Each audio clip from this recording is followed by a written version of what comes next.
Let the bass kick.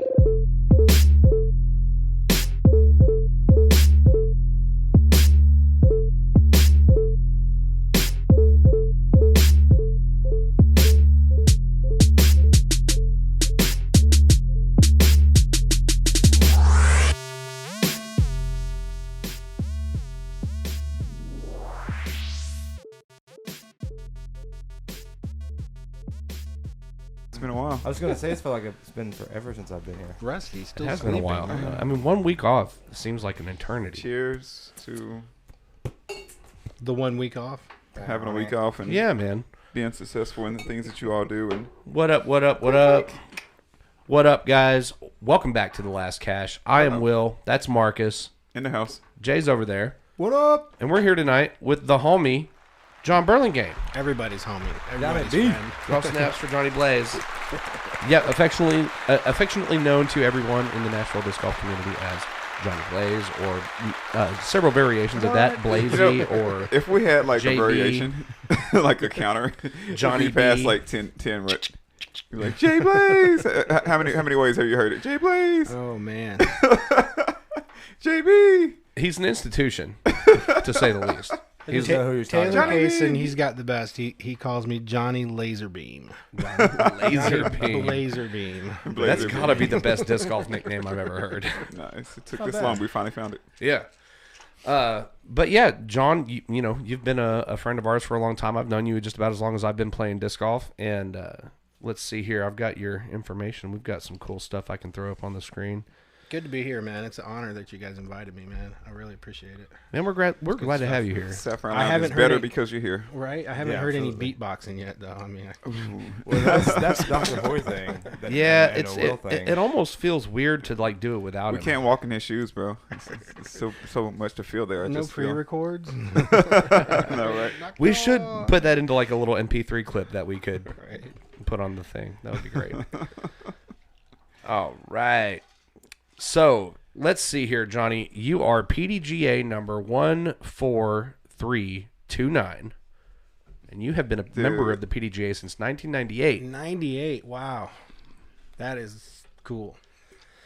However, you played exactly one PDGA event a year the 3 years prior to that. So you have been, I know, based on what's available on the interwebs, that you have been playing disc golf for at least since 95. 95. But I would assume that that's just what's on record. So Yeah.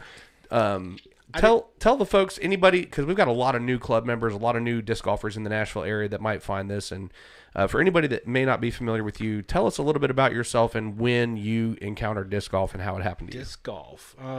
My neighbor in Lebanon that used to live, we lived catty corner on the same corner. He was a ultimate player, and I'd go out there and we'd play catch, and he knew all about it. And next thing you know, I was getting pretty upset because my brothers would get off of work at, say, 3 o'clock. I'd get out of school a little bit after, and they would already hit to the course, and I'd like, So when I got my license, man, I played disc golf, and I started in about 92. It was probably when I graduated high school, and I played every day. Every single day at Cedars, Lebanon for 4 or 5 years, man, straight. Every day I was out there. I mean, you didn't care if the course was iced over or if it was rain and beautiful skies. And I didn't start playing unless I birdied like the first 3 or 4 holes. If I didn't birdie the first 3 or 4 holes, I would turn around and go back to hole 1. It's crazy. But yeah, it's been a while. I mean, Jeff DeMayo, he lives out in Texas, man. He was a super awesome guy. He still makes comments on posts that come up, on Nashville disc golf scene or whatever, Yeah. He'll super duper guy. I was blessed to go out there. We hooked up and we played all the time. He'd carry a shark and a cobra and would just thrash that course. And it took me forever just to shoot par, So anyway, Cedars of Lebanon. Didn't know any other courses until I moved to Nashville, and it was like, wow, there's other courses, 2 Rivers, 7 Oaks, wow. So I was hooked. I mean, it literally, in the moments of life that I kind of put myself through, it literally was therapeutic. it helped me on the way, and it still does. I mean, this family, and to watch how this sport has grown throughout even the last 5 years is just, it's mind blowing. I can't even put it into words. Our community, wow, Yeah. fantastic. Yeah, and that's a pretty historic tie for you to have for your beginnings in disc golf, because Cedars of Lebanon, I mean, It's the oldest it's course the oldest course, and I mean it was Tennessee, yeah. in Tennessee, and it was one of the original push to get disc golf courses in state parks from Tom Monroe and Ed Hedrick, and they sent topographical map plans out to the parks departments and let them put them in. That's right, and it was rumored that Steady Ed and Tom Monroe came down from up north, and as they came down all the way down to Alabama, they were just planting seeds. They were planting these courses. Yeah. Cedars 11 being one of them. Florence, Alabama is one of them. But how true that is, Debatable. yeah. So, I mean, Well, no, I mean, I had talked to, because we've had Levon Wolf on the podcast, and I've talked to Tom Monroe a couple times, and there have been murmurings of having him on the podcast at some point. But I mean, like, talk about a storied individual in disc golf, Tom Monroe, and all the courses he's designed and all the stuff he's done.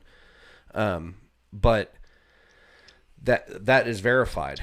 I mean, Ed Hedrick and Tom Monroe, like, that was part of their program that they had, and it was basically, and that's where the confusion is, or where the gray area is where they actually designed the courses remotely based on topo maps, and then they sent the plans out to the parks departments. They weren't actually catchers either. They were object. They were object golf. Cedars 11 was put in 77. Tone poles and stuff. Yeah, tone poles. And then it changed in, I think, 78, summer of 79, or 78, going into 79, it changed to baskets, and it was moved around quite a bit, and hasn't moved much. I mean, I try to make it a point to get out and play Cedars 11 and Henry Horton, all the older courses that I first started playing with.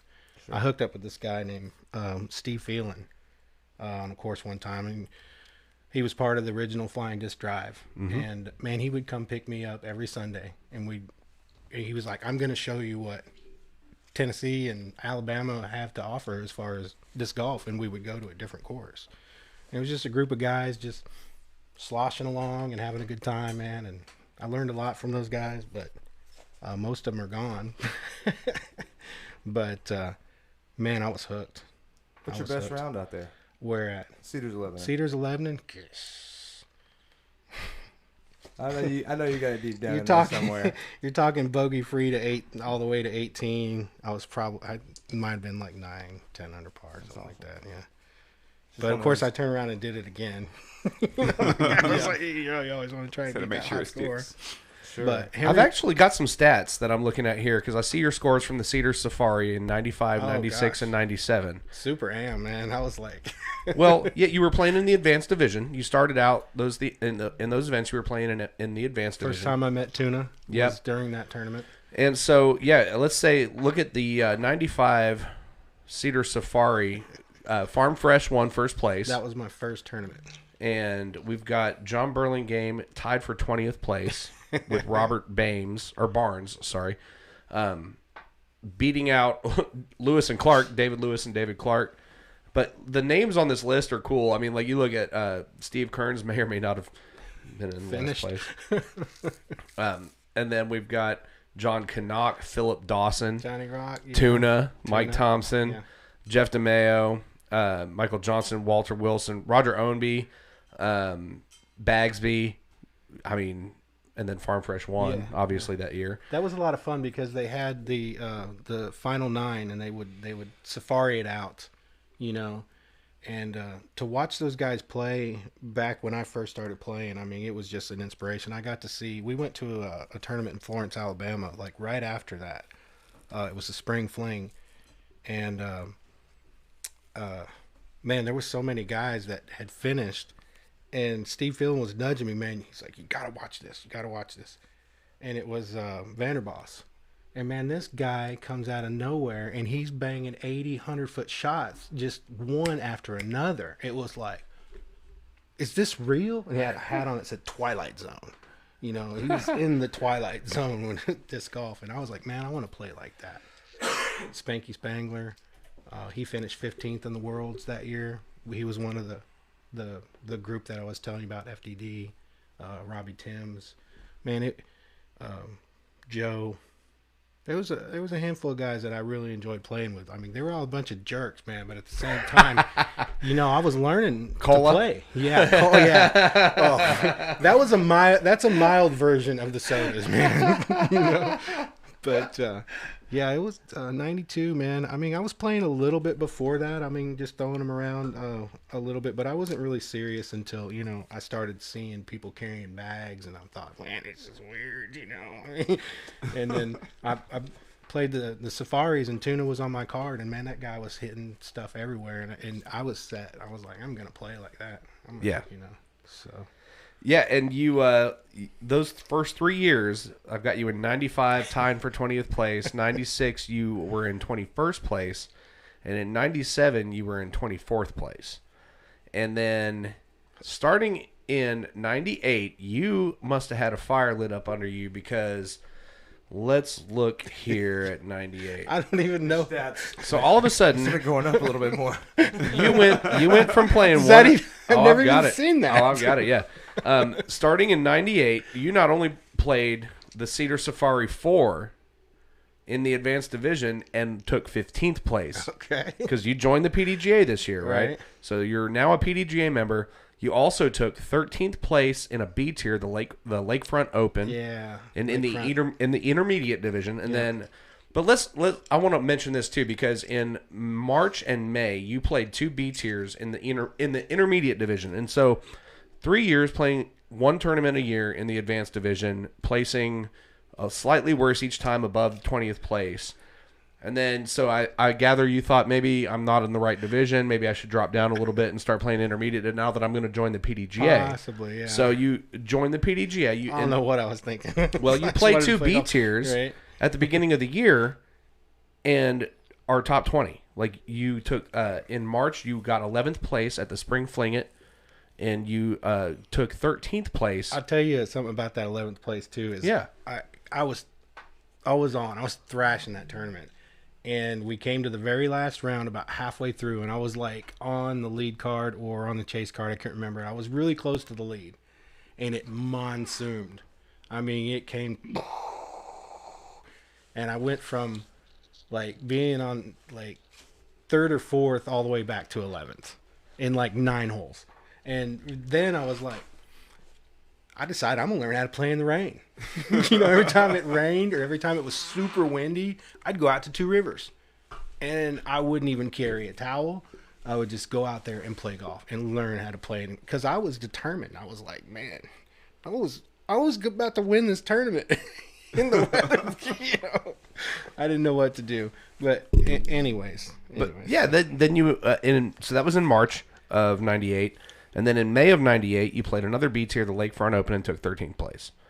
And I love that course, by the way. If you ever get a chance to play Lakefront, Warriors Path, it is changed a little bit on the back 9 over the years. But, I mean, that was one. I went there when I first played that tournament. I went there every year, and it probably shows it probably 6, 7, 8 years in a row. I went every year. Yeah. Where's this at? Marcus, am I bored? Where's East Tennessee. Oh, dude. Okay.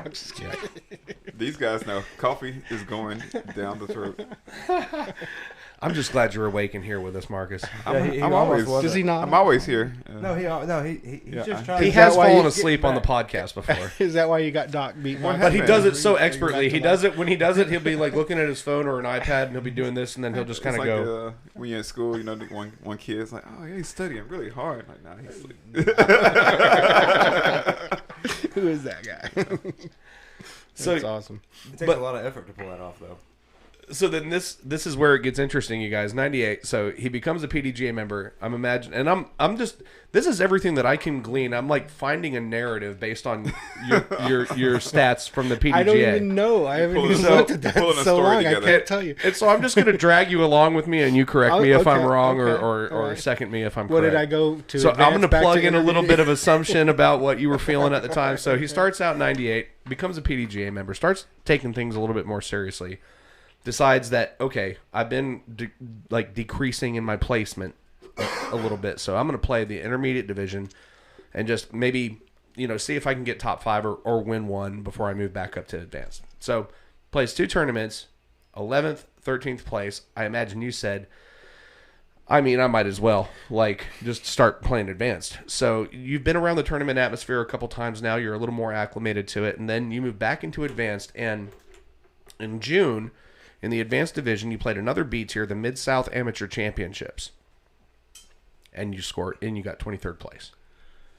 I don't even almost remember like that tournament. exactly where you were at the Cedars Safari before Right. you became a PDGA member, and then joined and moved down to an intermediate. But instead of signing up for the next one in intermediate, because I imagine your rating at this point would still allow you to do that, you played a C tier in the advanced division. It was the Cedars Safari 4, and you got 15th place. Right. So you broke into the top 20 for the first time at the tournament that kind of started your tournament career. And then in December, you played the Henry Horton Solstice Chill Out, and you got 13th place. So now you're starting to... Was that 13th? Yeah, you got Okay. 13th place All right. in 98. Let's see here. We've got Matt Lee took first, Dan Sisk in second place. We've got... Oh, Matthew Lee. I hadn't heard that name in a while. We've got you and John Canuck Johnny and Rock. Ben Martin tied for 13th place. Okay. So, and 'Cause- Stuppy was there. Stuppy got 18th. But now you've started to make a little bit of a progression up the ranks. So do Yeah. you remember that time? Do you remember kind of obviously you just said that you were all in. You all your chips were in with disc golf, and so I do remember that era. I was running with a guy, Derek Moore. You guys may know him. Demo, shout out to you out in Huntington Beach, West Coast. He moved out there back, I don't know, 10, 12 years ago. But we traveled everywhere. We went and played Atlanta. We went and played Lakefront a couple times. And he played advanced, and he was a much better player than I was. And I just wanted to just step it up, And I think at that point, I didn't really care what division I was playing in, until I started playing with better people. And I tell people that a lot too, to keep an eye out when you start breaking those levels, when you start feeling yourself, the consistency levels, and then I felt a lot of pressure though when I moved to Nashville. I think it was about 98 or so. I was playing a lot of local, that's when Q-Tip and Bonehead were running the Tuesday night doubles. And every time I'd step up over there to play, it's like, oh, you're pro, oh, you're pro. Yeah. I'm just here to play golf, man. And I was lacing and playing pretty well during the local. the bagger accusations never go away. Yeah, they never do. Tale as old as time. I was playing a lot with Wayne Brown there for a while, and he got third in the amateur championships in 2001. And I played a lot of golf with him. I actually gave him a lot of money, but it was worth Sponsored it. by. Yeah, just then. And I remember him coming up to me one time, and I threw all Discraft. I was all in on Discraft. I mean, Cyclone 2s, X Clones, Comet. yeah, a couple aces here and there. But then he comes up to me and says, Johnny, you're never going to get sponsored by Discraft. I don't know why you keep you need to let them compliment each other. Here, throw this. And he hands me a CET bird, the gold stamp that he had won in 2001 Worlds. I mean, the gold stamps were the prize of the players. And the first throw, I aced hole 3 at Seven Oaks with it on the left. And I was hooked. I was like, leopard? What? Valkyrie? What? Rock? What is Firebird? I mean, the bag just went boom. I mean, it exploded, And I don't know, moving to Nashville and playing these courses here from Cedars 11 has really been a super plus on my game because, Cedars 11, short, tight, technical, tailor-made for the left shot, tailor-made for the right shot. And then coming to Seven Oaks, and I got to watch Cedar Hill go under construction and become what it is today. Is just, I'm blessed, man. I love being here in Nashville and playing these courses for sure. But it really has allowed me to, just play good golf, I guess you'd say. I don't know. Mm-hmm. And, yeah, sure. Yeah, Nashville's blessed to have you. Right. Well, and that's the Appreciate thing, man, is we are a family. I mean, maybe a dysfunctional one at times, to be sure. I'm not sure if I've seen that. throughout different variations, for sure. I love you, John. But yeah, in all seriousness, no, that's the thing is, man, we've been tight for a long time, and it's like, and it's also because throughout all this time, you're not just somebody that's playing disc golf. You've also done a lot beyond that within the disc golf community, working with course crews, and then also like you've done all the printing for all the club stuff. As long as I've been in an administrative role with the club, like everything that we have ever needed printed, you've taken care of for us. You also historically have run a trilogy challenge every year that has been wildly successful, and everybody looks forward to it. And obviously, that's a lot of fun, by the way, when you get to see people that have never played a tournament before, who have just, especially when you're able to get a junior and a ladies division, and to watch them play their best round and to win a prize, and you get all the calls or just the simple questions that you would just get for just a tournament, hey, from times to this to that, or do we do this, do we do that? This is our first tournament. I'm bringing my son out. Dude, it's a great feel. And then you see them 6 months, a year later, like, at the store. Yeah, and they're, it's fantastic, man. I love the way the sport grows, especially the family the family aspect of it all. Bring your dogs, bring your cats. Well, and it's I wouldn't say bring your cat, but it's also crazy because every one of us at one point was the new guy that just randomly showed up at the course. Yeah. At like Seven Oaks or Cedar Hill or wherever it was for you. And like we showed up and didn't know anybody, but we had gotten the bug and we wanted to play disc golf, and that was where we ended up. In every group that I'm with, there's always that person that says, "No, go ahead and play through. We're just starting. We're just new." No, come on and join us. Play with us. And, yeah. And to have that welcome and that exception to the levels of play in Nashville is just great, man. I mean, I love playing with a new player. I mean, and I don't push it. But if they ask, or if I see something to where, just dial it down a little bit, hold your shoulder back, twist your hips a little more. Be surprised, man, how that little bit of encouragement and experience to pass on to the new player is just priceless to me. I've always said that, like, disc golf is definitely unique because, like, I don't have to do it the same way you do it, Yeah. I don't have to, like, putt the same way you putt.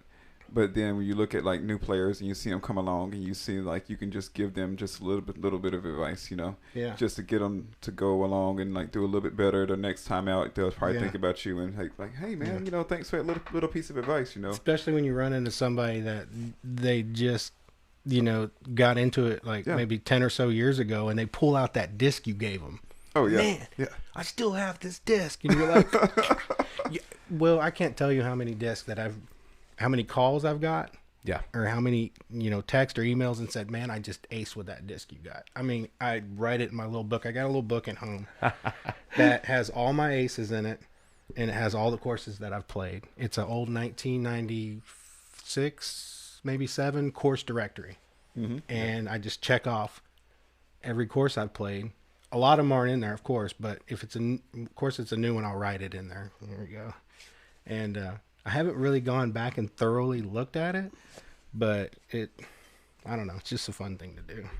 No, man, I totally get it. And like one of my favorite pastimes before I was totally bogged down with club administrative stuff and like always busy all the time. But like if I had, like I used to have time to go out and play solo rounds all the time, just like randomly feel like playing disc golf and feel like playing by myself and just really like taking time to work on my game and stuff like that and throw extra shots.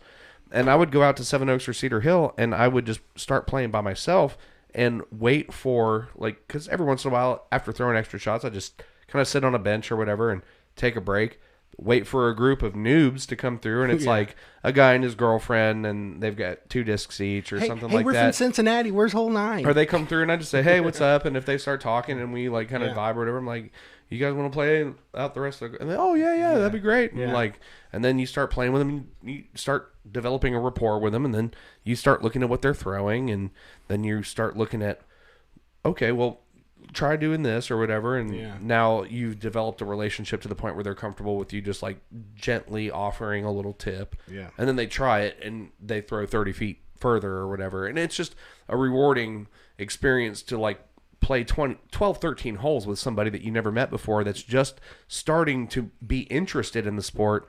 And then you show them a little extra TLC, and then maybe when you're done playing and you're in the parking lot before you part ways, I've got discs in my bag that I plan to give away. You know what I mean? That I'm like, hey, dude, it was awesome playing with you. I hope you stick with it. I hope you fall in love with it like I did. And, share your story with them a little bit and give them that window into the community of it. And then when they show up at WNT or some weekly or doubles or something like that, they don't feel so out of place. They're like, I mean, I was there randomly and met this nice guy. I mean, I'm sure everybody's cool, and then everybody is cool. And that's the biggest benefit. The thing is really crazy about this community here as well is I there's a lot of new players that are really good. And I won't mention any names, but they just have this deep yearning desire. They's like, playing during a tournament, will come up to me and say, I don't care where I finish, just as long as I beat you. I get that all the time, and I'm like, I don't even know that person. I mean, but they know who. It's a crazy feeling, like at one point you feel like, oh man, it's so cool for you. Like I gave you something to go after. Like you're going after me. I have to tell you that there's 3 guys that I worked with at a printing company back in 2000, and we used to go out and play disc golf after work, at Seven Oaks. And man, those guys, I still see them out there. They don't work in the same place, but I see them together as friendship and still playing around together on a weekly basis. They don't play any tournaments, and they're actually pretty good. And they'll say something like, Johnny, you got a new 4-chain magnet for me, or or something like that from time to time. But it's really cool to see that bond and friendship from disc golf. It's such a it's just a warming feeling, man. Well, it's lifelong relationships that come from this. Yeah, absolutely. I mean, I could get somebody to roof my house. I get somebody to work on my engine.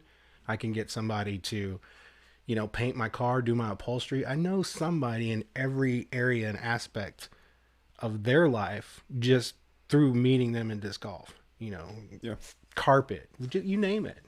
I call myself a walking Rolodex a lot of times because like people will, like I'll see somebody or they'll ask me like, man, I'm in a rough spot, blah blah blah. Can you help? And I know somebody. And when I'm trying to sell disc golf to people, I always end up like saving the community aspect of it for last and being like, dude, like the community of it is the main selling point. This is where the rubber meets the road, because to me, it's the most important thing. I mean, like, I've been a lot of places and done a lot of different things and been a part of different sub-communities and activities and stuff like that. I've never had as many close, valuable relationships with good people as I have since I've become a part of the disc golf community. I mean, I met Amanda.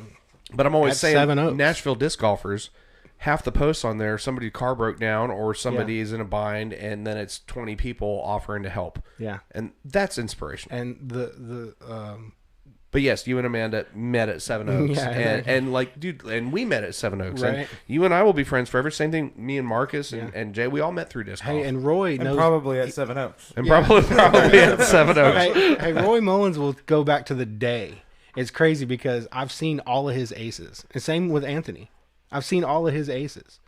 I have not been away from witnessing one of their aces. Yeah. And he'll go back and tell me the date that we first started. You remember that day when I walked up to you and I had that Valkyrie and you were like, hey man, I really want that. There's always a story behind something when it comes to the community and the people. And it's a blessing to my life, man. And to be able to do all the print work as well. You mentioned that earlier.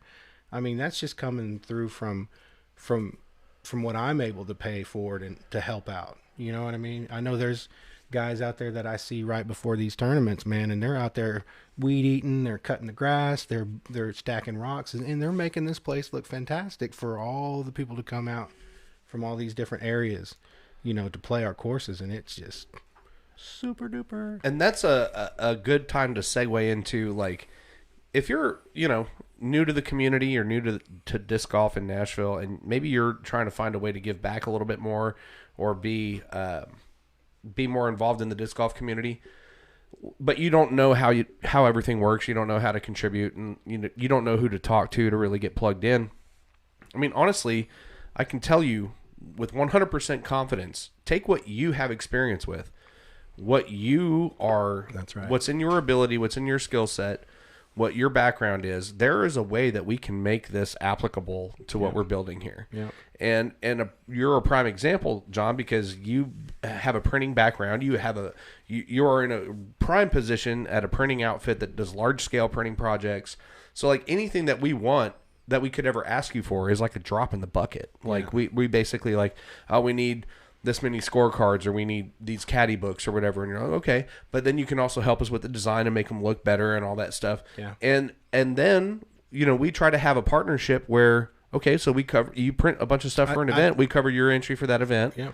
And we make you a part of the team rather than, you know what I mean? Like, and we would rather, like, speaking as the president of the club, I would much rather like do business with somebody with that kind of a relationship with us than farm it out to somebody at the lowest bid. You know what I mean? Well, Absolutely. Some of the prints that you've done, I know that they're on my wall at home. I've had them framed and put on my wall because Jay always frames a bunch of them. Really cool. And then we frame them and we do them for the club, some of the club championship prizes as well. And I take pride and I enjoy that. I feel good to be able to do that.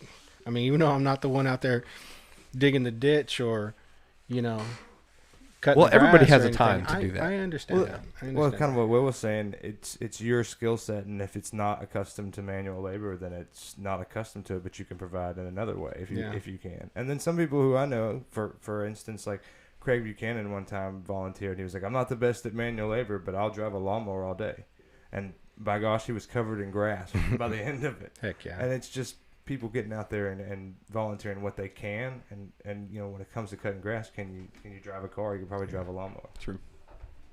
So just give where you can and what you can. I mean, and that's the part of it is like when I say that, it's like you don't have to, because it's one of those things that when you're ready to come out there and provide that, that's when it's needed. It's great to watch people plug into all the different outlets, and me and Will talked about this. Sometimes it takes people a little bit longer to be able to say, "Hey, I should give back. I've been doing this long enough," and sometimes it takes people longer than others.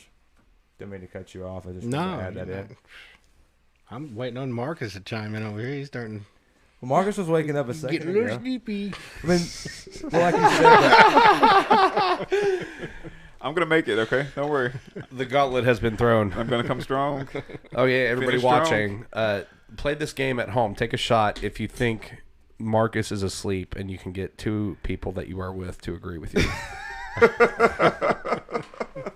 the last cash drinking game. That's a lot of beer. I thought about a drinking game a second ago. It's pretty funny you said that. Or apple juice. there's a couple of different ones we've talked about. How many times will I touch my mic stand because I cannot stop touching it? Sometimes. Oh, we're all. Each one of us does something really, really dumb, The quirks. like on a regular basis, The and quirks. sometimes each one of us does something entirely different each episode. Like Sure. I'll say like 1,000 times in one I episode. think I did that earlier. I was like, this Oh, I and catch like myself that and doing like it all the this time. and, I catch myself doing it all the time, and every time it's hard to not go. Ugh. It's gross. It's very hard not to cringe when you listen to yourself. Yeah, especially when you listen to it back. But I'm talking about in real time when I'm saying stuff and I stop and go like. All right, goof. Understood. Ah. How many courses do you think you played, Johnny B? Oh gosh. I meant to ask you that earlier. I'm just curious. I'm gonna say 138. I was definitely going over 100. It's over 100 and under 150. I know it's over 100. My goal was. I'm a crazy guesser, man. Right, you're. That's pretty good. I'm going I wouldn't say crazy. 124. Dude, it's crazy sometimes, man. But seriously, let's hear it. Yeah, and a lot of the temporary courses I keep track of as well, just because it's disc golf, and to another note, I have like a difficult time when I'm playing a tournament with really good players and they're complaining about the basket, the prodigy basket's not catching, or these old baskets not catching. Mm-hmm. My response is always to them, it's disc golf. Learn how to putt, spin it, throw it in. and maybe it won't fall through the bottom. Well, and I've always said this, It's especially just about the golf, Prodigy man. baskets. Enjoy it. I don't Yeah. care what basket you're putting on. I mean, just do your best. It just. And with the Prodigy basket specifically, this is one analogy that I've made is like, yes, you're playing a tournament. It's really hard to get those putts to stick on a T1, especially the T1s. The T2s seem to be a little bit more forgiving. But if you put one of those in your backyard and you practice on it, you're going to learn how to putt. Yeah. You're going to learn how to put spin on your disc and actually get it in the cage. But if you go from learning how to putt like that and then you go play a tournament and you're playing on some Mach 3s, you're going to whisper through the chains every single time. You got to show up early. You got to play that course a couple days in advance. You got to know what you're playing with, okay? Because, I mean, if you get there and you're like, oh, my God. What are you saying? You can't like, just show up a minute before tee time? You can show up a minute. Sometimes people do if that. you know a guy, take it if you from know me. a guy, maybe. We'll test this. Take it from me. I've shown up to the course a couple minutes before my tee off, yes. But I've always played that course before. Yeah. I don't show up to like random courses that like where the tournament like actually means something. I'm not going to show up to an A tier blind and play and expect to shoot as well as somebody has been there an entire week that has been working on. Donate it. Because like the let's just like what you said.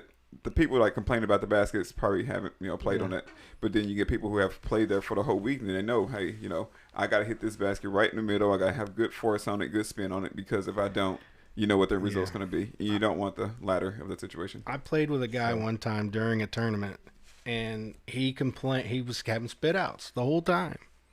And about halfway through the round, I won't mention any names, by the way. Halfway through the round, he had another one kiss out, and he's like, man, these Prodigy baskets just don't like these soft putters. And I was like, we're using the same exact putter. And I'm thinking to myself, I just started giggling in my mind, and I started hitting more putts. Like I was mashing them, and it was like, that was so funny to me, man. You're like, oh, really? Watch this. Yeah. You see, it's soft. I see you got something laid out over there, Johnny. What's that? On the table here. Yes. What are these guys? Yeah, Johnny brought props. Props to the podcast. Yes. Man, say that. Johnny brought props to the podcast. Say that 5 times Wait, fast. we need more. He write it down for me. Johnny brought Johnny brought props to the podcast. Pop saying, I don't care. Pop. There you go. Pop. It's just a few arrowheads. No, man, this is cool stuff. Hold it up for the camera. This is the camera that's on you right There's there. a camera? Yeah, Wow. yeah. Okay. Yeah, you're no idea. Coming to you in Technicolor. So this one here is one of Freddie's. It's just a point. It's right here. So if you point it up. So yeah. Boom. It's Yeah, kinda look at cool. that thing. It's pretty thick. It's pretty sharp. This one here was gifted to me from a friend of mine. I love you, Roy. He's always been there for me. Shout out to Roy Mullins. We Yeah. love you, Roy. We have good chats. He's one of That thing is beautiful. You guys can't really tell because there's a bunch of light shining on it, but it's got these. I don't think he thought it was beautiful because he gave it to me. Yeah, I mean, like, dude, it's got some really cool, like, greenish blue, like, fading to pink. Some rosy. Some That's rosy. very Yeah, nice. dude. What is Yeah. the significance with the airheads, or is that just something, a hobby that you carry? I'm just curious because I just think it's really cool to actually possess something that somebody else had many, many, many years ago and used it as a tool to survival in their life, They made it to be a tool yeah. and then used it. Absolutely. And a lot of these have a lot of their own what they would do is put their own personal character into these things, as far as like this one's got this line to it. Yeah, I was Marcus wondering. is I was looking looking at that line. I was like, "Is that water? You think it's a water line, or what do you think it was?" Well, I mean, he may have just walked up to a big stone and said, I want that to be in the middle of my piece, So, anyways, that one is one of my dad's out of his collection. I carry that one quite a bit. So these two look like they'd be on the end of an arrow, but that one looks like it'd be on the end of like a something for striking, like a hammer or something. This one may have been a lot longer, like maybe some type of spear tip or something. But that's another thing with the disc golfers. There is a handful of guys that go out and that's their hobby as well. AB's Variety Channel. Yeah. I don't know if I've listened to that or not, but It's just Facebook videos that he posts. yeah. But he does. I've seen a few of them when he goes out and he does those things. I know that Tennessee's kind of a place for Indian burial grounds and things like that over kind of like Narrows of the Harpeth area. And have you been back over there, or is that somewhere? No, actually, I was gifted a couple of Freddie's spots. That's why I call that one Freddie's. I found it in one of his spots. But I was blessed to be able to know about where he would go, on his time off away from the course, and look for these artifacts and stuff like that. And there's a handful of guys, man, they're really into it, and I love just listening to them compare notes, because they'll go back and they'll find a piece and they'll get in their book and they'll find out exactly what it is and where it came from and what tribe and how many years old it is, and wow. It's pretty cool. I mean, it's a neat little hobby, Dude, it's amazing. I've never found one. Yeah, I've never found one. I found one. My first one I found was at Shelby Naval Hill, and wow. I set my bag down to it. And the thing is I was looking for it because a week prior to that, Bobby Whittenhill shows me this little piece of flint he found, and then Roy had found a little piece of flint during that too. And Roy looks at me. He said, "Man, they're out here," and I'm not kidding you. The week from that date, I was out there. And I set and I found a little itty bitty piece of flint, and sure enough, it was that poop hole. I was having a great round too, and I shanked one off in the woods, took a bogey. I was probably 6 or 7 under. And found a treasure. And walked over and I set my bag down, and sure as the world, there was a little arrowhead there, and I just got so tickled. And then I went over to Seven Oaks that day and hit an ace. So it was kind of like a super cool day for me. The spirits were aligned in your favor, dude.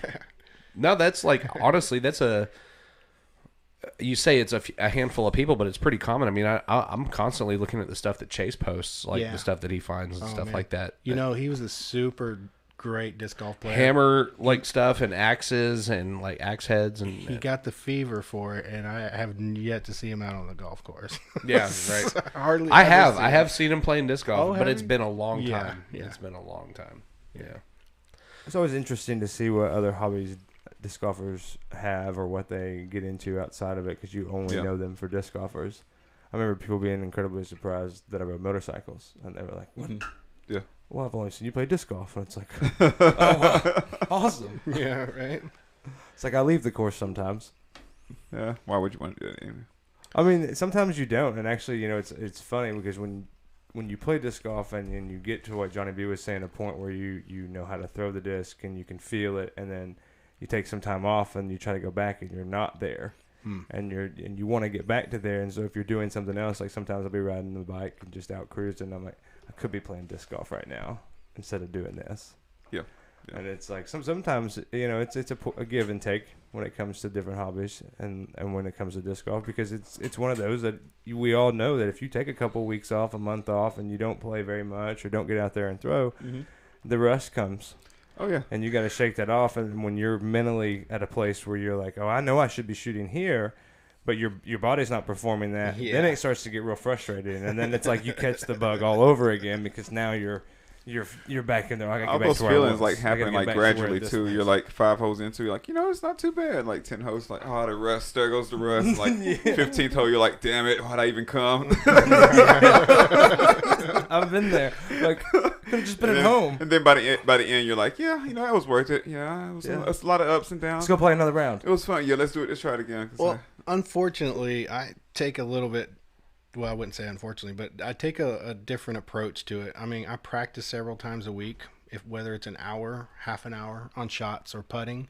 Sure. You just got to keep that edge. Where if you got a basket available and you can throw 50 putts a day, keep the bogeys away, man. I mean, it's just something to where at my age, I feel as if I take a few days off, I will be rusty. I'll have to stretch even more just to get out there on the course and throw some good shots, It's always been that thing.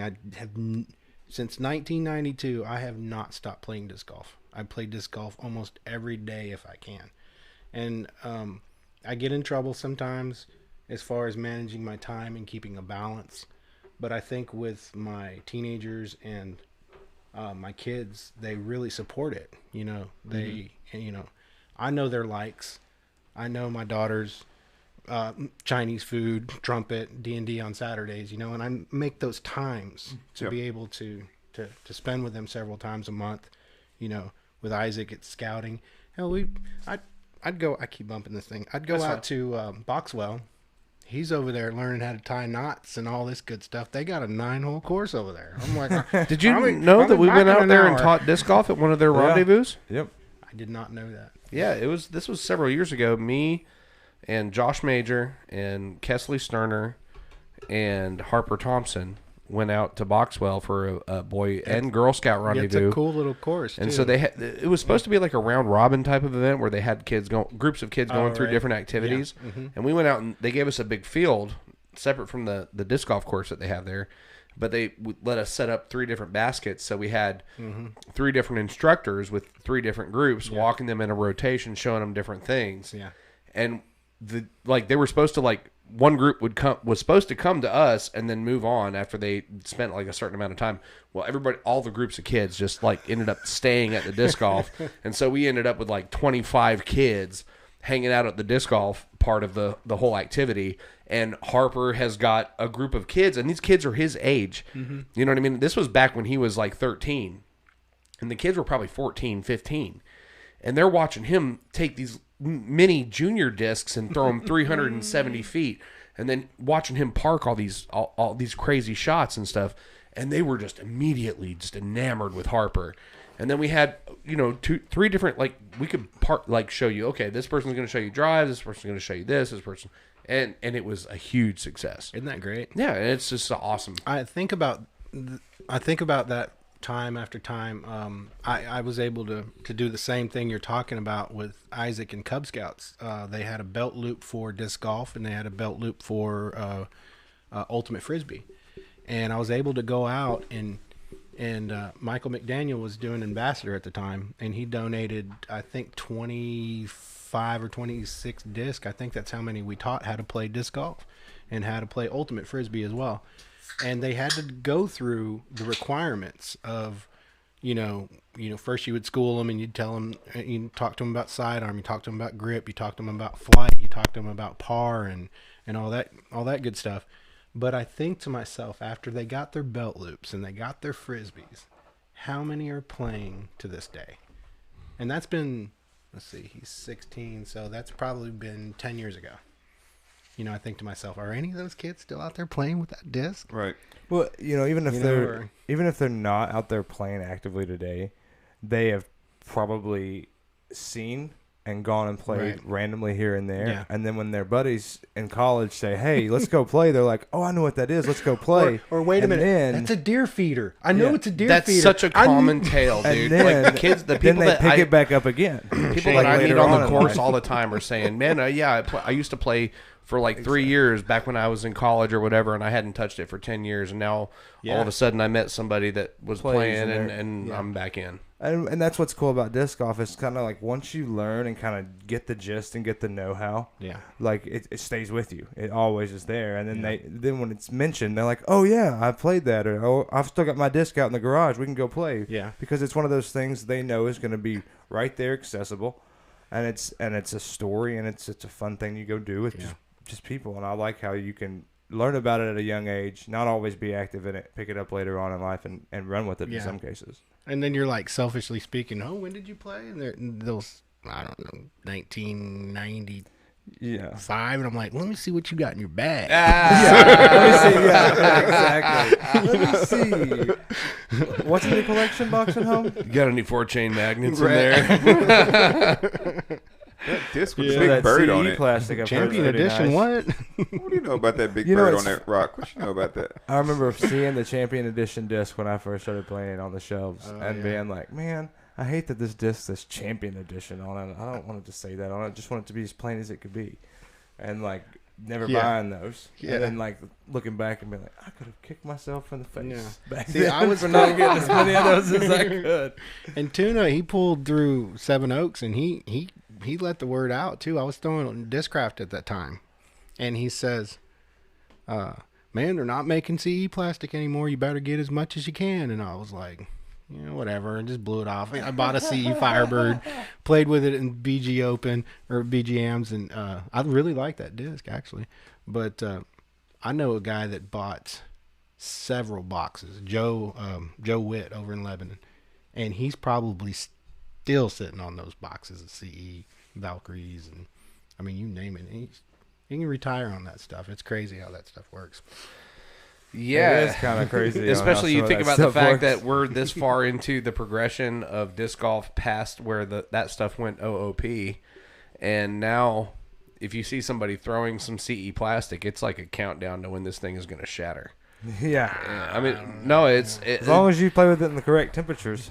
I see so many posts on Facebook of people with shattered CE discs. Yeah. So last And couple of years. Oh, I've Yeah, shattered sure. a couple too. Well, and it's just getting worse because those fibers, those polymers are degrading, Yeah. with Well, time. You know, a lot of times too, those things will sit around in a trunk. Or they're in a and- garage and it's not temperature controlled and it Yeah. gets cold and it gets hot and it gets cold and it gets hot and then they get brittle and Yeah.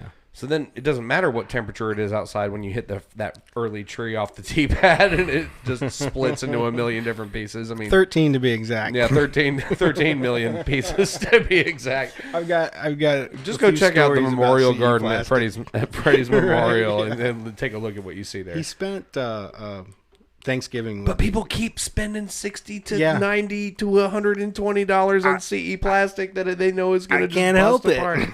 And man is like, you just spent $60 on a disc. I'm like, Yeah, well, it's a really good disc. They don't make them anymore. It's worth a lot of money. I'll throw it in the open. You describe it correctly, it's worth it, right? Yeah, Right. exactly. Yeah. Supply and demand. And it's like, it's so funny. It's so funny because like the way we market the sport to new people is we're like, Yeah. it's so affordable, man. It's like you can get started for $15 and like Yeah. da-da-da-da-da. And then it's like, like- next thing you know, 1 year into that person's life later, you check in with them like, hey man, it's awesome you're still playing disc golf. Like, yeah, I've spent probably $12,000 on disc golf equipment in the last 12 months. You're not kidding. Well, it's that or that you're like, you told me it was cheap, but I've seen these guys online. He paid like $50 for it. I'm like, yeah, that's the collector. That's when you come back on You the- want to stay away from that right now. The next thing you know, That's they're when like, you come back and I've been on comment. this raffle and auction sites. Well, I've you won said all this movie- stuff. I've only spent like $1,000. That's where you come back and comment on the Facebook thread and say, no, it can be affordable. Yes. It can go and- be affordable. right. But every beginner, and that's funny because you can tell every beginner, don't throw the drivers, don't throw the fairway drivers. Get some Stay putters. away from buying too many discs at once. Get And 3 if you do putters. get some discs, just get some putters and some mid ranges and try to learn from those. You know- And then the next time you see them, they've got a bag and it's just full. And you're like, I thought I said don't buy anymore. And they got Don't get they got a any more, Nuke OS, they got a Blowfly, they got a they got a DX AVR. Is this wolf any good? What the wolf? Yeah, the wolf is scary, right? They got a Birdie, they got a Aerobi Skeeter. Epic, they Got got a DX they're like Skeeter in I there. don't know, it looked cool. But look at the design Everybody on is it. throwing these. The fun thing is, I've been, like I said, I talked about being blessed with disc golf, but I've known Sean for a long time, and when he goes out of town to play tournaments, and Justin's doing something or another, or I get to fill in the spot. It's like my vacation away from my job, is what I say. But I get so many new people that come in, and they'll say, "Man, I'm really struggling with this," or "I'm really trying to build my bag this way, and I like to throw this," and to be able to have that knowledge and to be able to steer them in the right direction. Oh, you've only been playing 2 weeks. Go to that used bin over there and get you a couple $5 disc out of there that feel good to you. And if they throw well, go get you some new ones. Change the weight, plastic, if you really like this disc, try it out in a Champion. Try it out in something more, and it's to be able to pass that knowledge off is really, really cool, man. I had this old guy that he was, well, I'm going to say old guy, but I mean. We're all gentlemen. old guys here now. It's He fine. never played before. And he came in and he was like, I just want to get some good exercise. I've seen it. I've seen people out there. I live next to, I think he said it was Naval Hill. And he's like, I just want to try it out and get some exercise. What do I need to do? I pointed at a rock and said, you can do anything you want to do with that disc. You can throw to the right, you can throw to the left, just as long as it feels good in your hand, and just start remembering how it flies, and then you can change up, somewhere you can move up to a minute, and it was really cool to be able to I just. think maybe you got something going there. Like the National Disc Golf Store should do like a pro day, like once every 2 weeks or something. Have a pro like sit in at the shop when people come in. They can get some advice. Who we got this week? We got Johnny Blaze. Got your little name tag, like little, I little thought poster about or something right there. advertising. Because like when you walk in, like, oh, Johnny Blaze been playing since.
I can't do it. I've got a page called Nashville Auto Mechanics. You guys got to join it. Okay. Nashville Auto Mechanics. Just send me the link. Okay. Yeah, I'm going to link you up. Holy moly. Are we recording? Oh, gosh. Yeah, we're recording. You guys at home, we had this. What are we doing? Something? Oh, wait a minute. My truck's in the shop right now. Yeah. Okay. You guys at home, I had this grand plan. Man, that camera's crooked. I don't know why it looks. It always looks fine on the screen, and then it looks crooked when I look at it. I don't know. Anyway, I had this grand plan that we were gonna like all stare at our phones silently for like 10-15 seconds when we came back from the break, and it would be really funny. I think we're Metaphor. And then we'd make a joke about sitting here texting each other. And you know, that would have been funnier if it had actually happened, but you know, some people just aren't used to being on TV. They just can't hold it together like Jimmy Fallon. What do you have a special relationship with Jimmy Fallon? You said hold it together. I was thinking about this little jab, maybe, possibly, perhaps.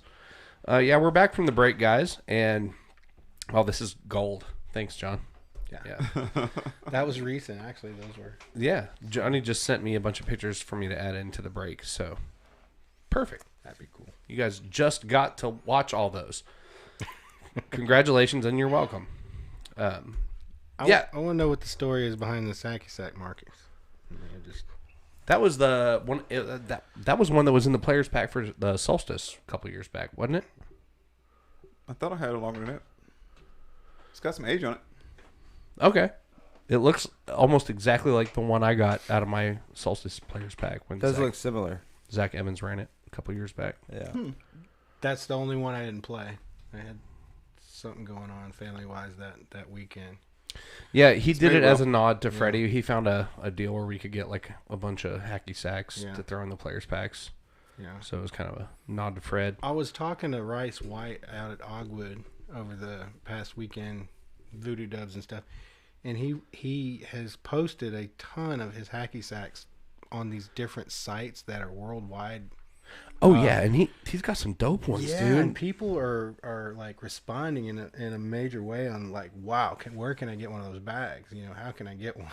And then he just went through this whole gambit about it. And he's real passionate about some hacky sacks. My son was watching someone play hacky sack one day, and you've never heard a kid laugh so hard. Just watching him Just play. watching. Like, I don't know why he thought it was so funny, like the funniest thing in the world.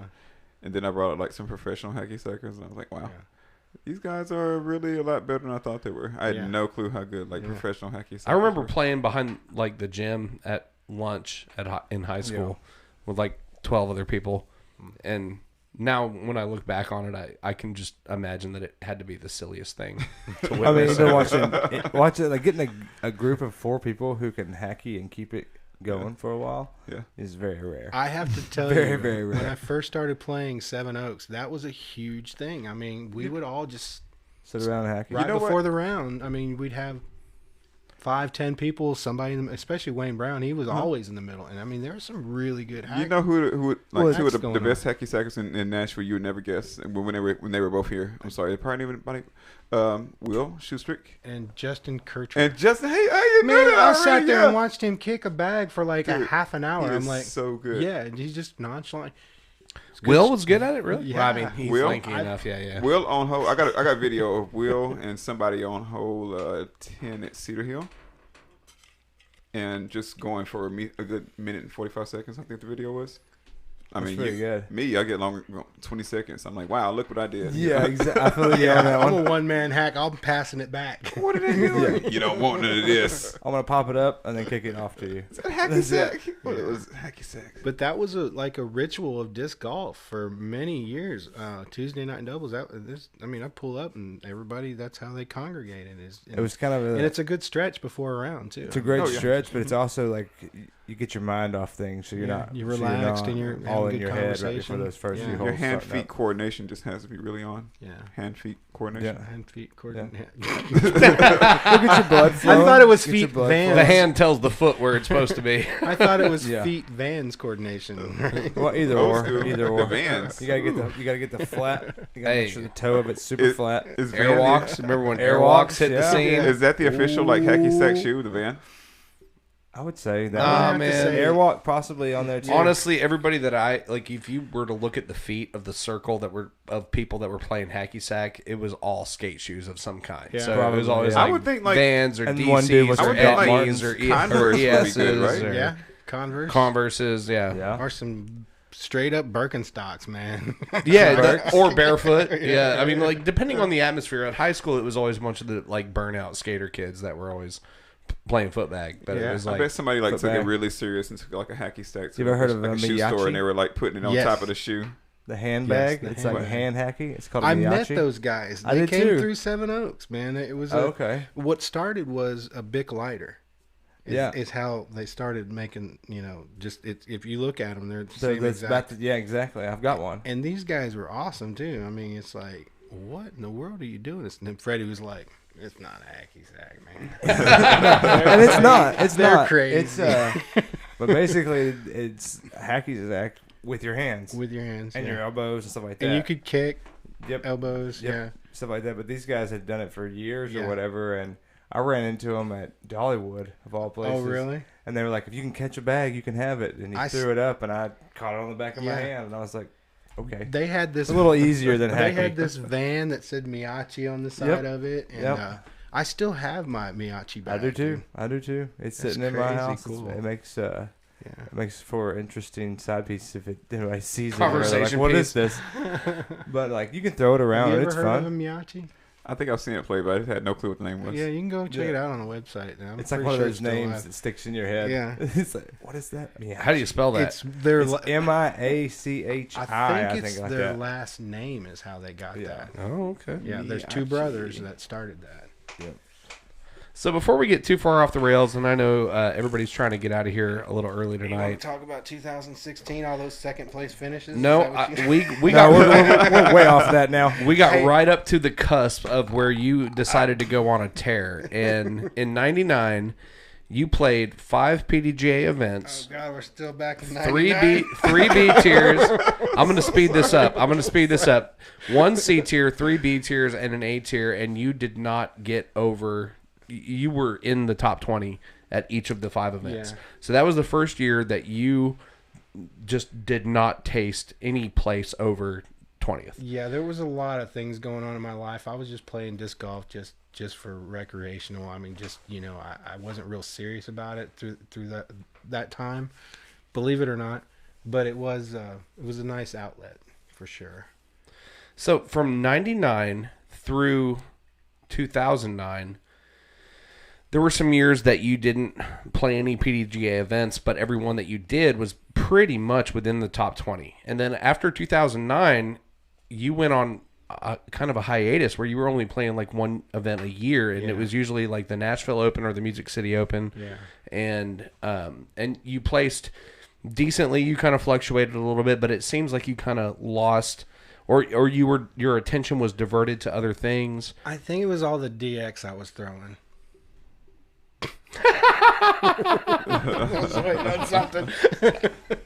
Wow. There was a lot of wind. Well, that explains year. it. That's the perfect answer to that question. Okay, well, let's skip forward to 2014 real quick. We're just going to move right through this. So, yeah, there were several years there. It was like 5 years solid that you just really didn't play much competitively. Probably more than that, Yeah. judging in the gaps between even prior. I was, to be honest with you, through those years I was working 2 jobs. I had 2 babies yeah, taken care of, and dad life. I just kind of I played when I could, practiced when I could, but I didn't play a whole lot of tournaments throughout those years. Now, Yeah, I mean, I know that feeling. yeah, now looking at it, because in 2014 you came back and started playing more events, especially a lot of the Nashville Disc Golf Store events Yeah. and the Music City Disc I Golf think events. that's when I was like, I'm gonna turn 40 and I don't have to play with these young guys anymore. And Yeah, and you've been in the top 10 at just about everything in the Pro Masters division for the last 5 years. If I could get out of my own head and really be able to focus and stay focused, like, I mean, this year's MCO, I gave up 4 strokes right at Seven Oaks in the first round. I lost by 6. And At it's home. Like, yeah, and it's just like, I get under my nerves, and Marcus, you know what I'm talking about. You know, it's if you just don't get the tunnel vision you need, then I mean every little distraction. But I'm working on it. I am working on it. Yeah, it's definitely a game where like little distractions can get to you. Like somebody might like come onto your card, like some stuff like it's just random stuff that happens at Seven Oaks. It just kills me sometimes. Yeah. It's like you're playing a full blown tournament and like that's a whole episode somebody's we like could walking do on right it. there. Somebody like walks onto the course and like, hey, yeah, we're having a tournament. You know, it's like 150 people out there. All right, cool. So can I play through? I'm like, we just paid like $75 to play this tournament, dude. Could you please just? Was like, anybody respect- else there the day some kid tried to steal Freddie's bike? No. I remember that somebody came running up on hole 11 and took Freddie's bike and like was off in like going around through 3 and 2 and 1 and got headed off by 17 pissed off disc golfers before he got to I don't know that hole story. 1's fairway. That's Yeah. a new one on me. Yeah, that was probably 2013, 2014, something like that. I remember an episode where we were actually playing. It was me and Mark Norris, Freddie, Johnny Powell. There was a few of us, and we were on hole 6, and we all drove down to the hole. Every one of them was a good drive, and we're standing there, and we're getting ready to finish playing the hole, and Mark Norris looks up and starts hollering, "Hey, hey!" And these two kids ran out from the road and grabbed every one of the discs that were by the basket and just bolted down the road. And we were like, we couldn't catch them, man. There had to be like super track stars or something, but we lost 3 discs that day. Man. It was the craziest thing. Griff told a story when he was on the podcast where he pulled a dude out of a go-kart on 1 and 2's fairways. I believe Like that. chased the go-kart down yeah. and jumped on top of I it. And, know that story. yeah.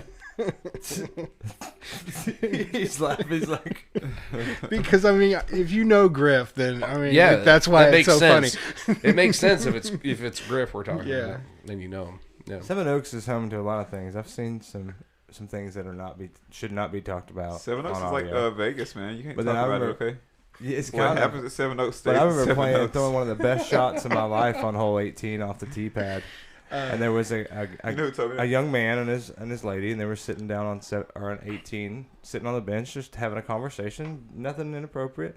But I throw my shot down there, and it lands, scoots up by the basket, kind of by him, and he looks up at me, and I look back. I'm like, hey, it's my disc. Sorry, I didn't see you there. Blah blah blah. He picks this disc up and tries to throw it back to me, like to play catch. And I'm like, right. what are you doing? Yeah, it's hard to be mad in that situation. It's like he thought he was helping. He thought he was doing something it's like nice, you and just see all sorts of things. he knows he's not in his element. He knows he's in a foreign place and It's like, "Hey, don't really girlfriend." understand what's going on here. But yeah, we're all friendly and everything's cool. And Jason, Here's your Vincent, disc.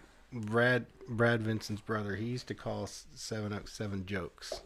We would always just make jokes as we played, just silly jokes. 7 strokes. You call it, yeah. There's 7 strokes under par. Pineapple. pineapple. Just a tip. So it's okay. So you've been playing for I don't know. I guess Will has like definitely told us how long you've been playing. Thanks, Will. If you had 29 years. if you had I any do this kind for of the like people. I do this for the audience. You know what I mean? if you had any tips, any kind of ideas that you want What to give other out to secrets some kind of about like, yourself would you like to tell the listeners?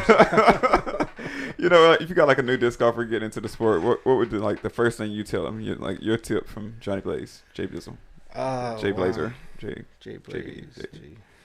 Johnny Blaze. Johnny Let's just B, keep it JB. classic. Only my real friends call me that. I say that often. Smooth as far, man. I would just take it from Freddie. I mean, I always keep that in mind. You know what I mean? And just have fun. That's what it's all about. Bring your dogs, bring your kids. Be smooth and have fun. Yeah, have fun. You heard it here. Solid advice. Yeah. I like it. I think And that's you happen to throw it in off the tee box. That's even more. That's perfection, man. Yeah. Love it. I think that's the biggest thing, man, is like always make sure you're enjoying it. Yeah. However it exists for you. I've talked a lot about on the podcast about my kind of parable for how a club should function. Yeah. It should be like a ladder to where, you're reaching out and exposing new people to disc golf that have never seen it before and don't know anything about it. And then from there, you're providing a ladder for them to access every level of disc golf and get off the ladder wherever they choose. So, like, if somebody just wants to keep it a casual thing and play once every so often with their friends, you should be providing opportunities for them to do that in an organized and safe way. Same thing, like, another step up the ladder, unsanctioned events. You know what I mean? Like, weekly events where you can just come out and play super casual with a bunch of people from the area, get to know people, get to make relationships, get a little bit of a taste of the competitive atmosphere. And then the bag tag series, it's unsanctioned, it's not super pressuring and all that stuff, but it's fun. But it is a fun. tournament you atmosphere, get out and there and get to play every course in Nashville. You move around, and wow, and then you get C tiers. So which are PDGA sanctioned, you get ratings and then so on and up, and then now we're gonna have the national tour event. Yeah. So like everybody in Nashville can access every level of disc golf. Yeah. That has always been my goal. Mm-hmm. So, well, it's definitely moving forward through in all those areas. I see it every day, and especially like I said, I mentioned this earlier, when you have the new player and they're like, no, you guys just go ahead. You guys, I'm not good. I've never played before. No, come on. Let's do this. Yeah. And every person in the group is always welcome and inviting towards everybody. And it doesn't matter what level of play you are on, and that's how you get better. You just watch people.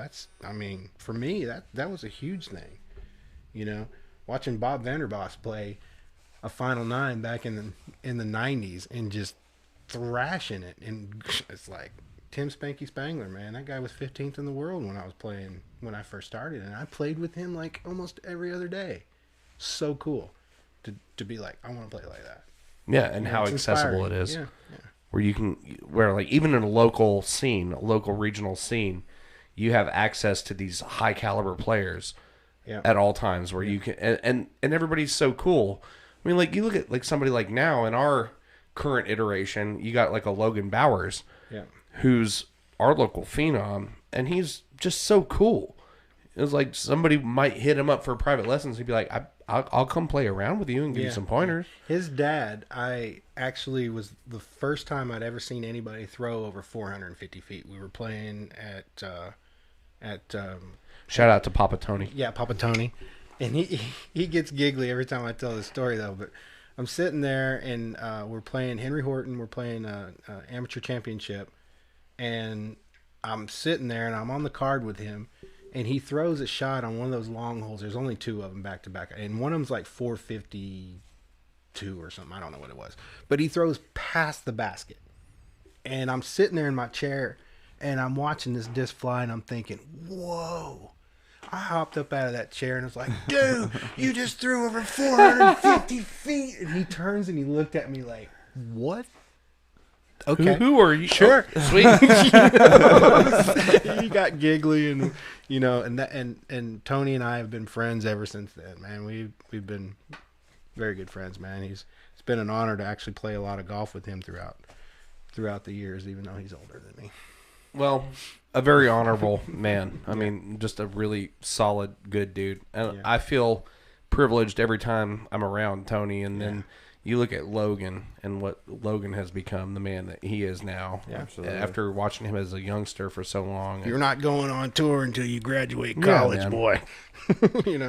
And Logan is as amazing and stand up and as impressive as he is because of Tony's influence. Class act, and that's just another example, another facet of the community, man. It's like we've got generations and levels to this stuff here. Yeah. Like Nashville's like, our mecca, our dynasty is generations deep. It's good stuff. And it's so awesome to me. I've said to like when we've had HB and Ken and Griff and Farm Fresh and all these guys, when we've had them on the podcast, I've always said how much of an honor it is and how like the biggest honor of the entire experience for me it is to see people like Ken and Tuna and Farm Fresh and Danny Lane and all those guys still coming out to our events. Yeah. That is the biggest vote of confidence. And play well. Farm Fresh, he's smooth as far. And true. I don't know if any of us know his true age. I wouldn't ask him, but he's a well-rounded disc golfer, man. I love playing with that guy. And Johnny, I have to tell you about Johnny Rock Cannot, man. I was living in Lebanon, and I had not played any other courses in Nashville at all. I'd been playing Cedars 11 for 3 years straight before I even knew there were any courses. They were like, hey, man, there's courses in Nashville. So we traveled to Nashville. We knew about this disc golf store over here off Nolensville Road. Discorama. Discorama. And we drove straight there, and there's a sign on the door. It was on Saturday. It said, sorry, we're closed, out playing a tournament. And I was like, we traveled all the way to Nashville from Lebanon. So we ended up playing Two Rivers and Seven Oaks that day. And that was my first time playing those two courses. The old Two Rivers. The old Two Rivers. Come on, man. That was like epic shots, right? You had to be looking at Two Rivers like, oh my God, this is so different. I was throwing a Cyclone and a Stratus, and I shot even par. I was really stoked. That was hard. I did. That was hard to do. Yeah, and it was a little bit windy that day, but I remember. You feel like you walked like 8 miles when you got done with Seven Oaks, I think I shot like 15 over or something like that. Yeah. Seven Oaks is reality check when you're new. Yeah. Speaking of Two Rivers, I'm going to put you on the hot seat. Uh-oh. So, you and I have been friends for a long time, and we have personal, private conversations. I'm not going to air out any of that dirty laundry. It wasn't that dirty. We watched except for one little piece watched it. where you and I had a little interaction through text message where you were. I feel like you might have been like affected by other things going on in your universe at that time, but you expressed a very specific opinion about the new layout at Two Rivers, and I've been. We've talked a lot about the redesign at Two Rivers, but like you got to play it in the MCO, and I want to say this: you got on. When was the last time you saw MP40 coverage? I don't think I ever have in Nashville. And you were on it. Yeah, that was and cool. You had some great shots. That was really cool. And you played really good. I was nervous. I was warming up and Butterflies. That kid's dad, David. Harper's dad came over. Yeah, and I played golf with him. I just drew a blank. Sorry about that. Yeah, it's all good. He's like, "Do you mind if we film you?" And I was like, "You're getting phone calls. I get it. We're gonna get you out of here soon." No, it's fine. And I thought to myself, sure, okay, And I got a little bit nervous, and then I looked up at the sky and I said, "It's a beautiful day. I'm throwing tie-dye, man. Just have some fun with this." And it was great. It was, and you know what? Since we had that conversation about Two Rivers, I didn't even practice this course. I hadn't even been out there in like 3 months. Yeah. And I thoroughly enjoyed myself. I mean, it was probably one of my favorite rounds. Shot was hole 3?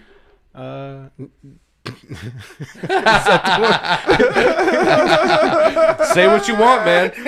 Honesty will set you free now. It's a tough hole, and I tell you what, if you don't get off that box, you're gonna be in trouble. You saw some interesting shots on that hole, didn't you? And you know what? I've three'd that hole before, and it was a great 3, but that was right after the redesign.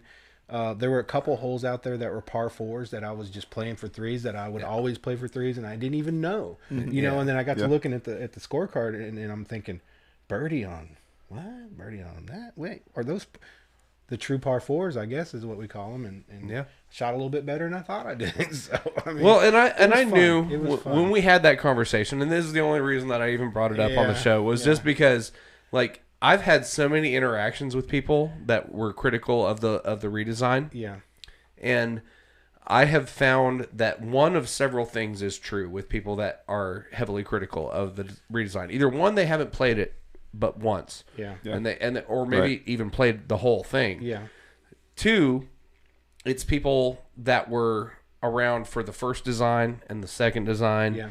And they want something out of what Two Rivers is now that is no longer possible. And will never be. Or you have another group of people that did not really fully appreciate and understand the issues and the like safety hazards and usage issues that the previous design presented. So you have those groups of people. And so I was really excited for tonight for having you on the podcast to like come back and revisit it with you. Yeah. And like see how you felt about it after playing it in an A tier with video coverage, and you did well. You I believe you got 4th place. or third place? Yeah, I got fourth. I stayed in fourth the entire weekend. Confidence level was really 100% over at Cane Ridge. I feel like I could have played a few strokes better over there after taking a 6-4 and a 4 on the very first part of the match. I was just like, you know what? Just play one shot at a time. It's okay. Enjoy yourself. And I did. I ended up pulling it together on that back nine. But when I got over to Two Rivers, there were some other changes from the last time that I had played. Yeah. Like we went up to the top of the hill and threw down. There was another one. I think it was a hole 11. And I actually, that one that goes straight up the hill, I'm like, golly, I don't know how I'm ever going to get there. Man, I had my farthest drive on that hole during that tournament. And aside from the camera footage and aside from where I was at in the tournament, I really enjoyed myself there. And I'm glad we got to play there. With the new baskets and the veterans, they got a nice loud cha-chang when you bang those sound so chains. good, dude. and I want to say this because I watched those videos and I was like you seemed, and maybe this wasn't the case for you first person, but you seemed 110% fully comfortable being on camera, and your presence was infectious positively. Like you were smiling and you were showing your disc and you were, you know what I mean? Like even after a bad shot, like you maintained such good composure. Yeah. And this comes back to a thing that we've talked about on the podcast, especially when we've had other MP40 players like Jay Ray or other people on the show, where a lot of MP40 players now feel like they kind of get the shaft where they're playing in this heavy field of all these legends and these people that have won all this big stuff. Yeah. And they're not getting any fanfare. They're not getting any attention. You go to the Masters World Championships and it's like a C tier is what it feels like. I've read a lot of the posts, Yeah, and so I'm always trying to create opportunities to provide some MP40 coverage. Yeah. God bless Harper Thompson. Shout out to Harper and David Absolutely. at Harper Disc Life for guys. providing that MP40 coverage and the juniors coverage they did. Because those are divisions that it's hard to get a media provider like interested or motivated to provide some kind of coverage for. Basically, you go to a media company and say, we would like some MP40 coverage. And they're like, well, you're going to have to pay me this much because there's no interest. I'm not going to get any residuals. Right. And I'm like, well, there's not going to be any interest until you create the interest, until you like invest in the presentation a little bit. Yeah. And just there being MP40 coverage. I mean, think about like, obviously you're one of the noteworthy people in our local community, but all the people that play in the MP40 division, you're talking about Patrick Brown, you're talking about Johnny McRae, Johnny McRae plays MPO but I think they both played over at Cedar Hill just because of Cedar Hill. Patrick Brown straight up told me he was just trying to qualify for the USDGC. That was why he went, because he originally registered for MP40 and then moved up to MPO. Yeah, he told me straight up. I was really stoked to play with a lot of really good players like was it McCoy, Kevin McCoy, or Shasta Chris? Yeah. I mean, those are 1,000 rated players, man, and they're touring all over the place, and then come to Nashville and to be able to play golf with those guys on the home course, man, I was like, I was really stoked about that, and I wouldn't mind going to their hometown and playing a round or two. You know what I mean? Yeah. Because those guys were super, just relaxed, easygoing people. Everybody always says Masters is the most fun division to play in. Justin Martineau will tell you that. I mean, a joke I've mentioned on the podcast, and I'm sure everybody that watches every week is probably getting tired of hearing, but like, only reason I ran for the PDGA board of directors was so I could convince them to create an intermediate Masters division by the time I turned 40. Excellent. I love it. That's great.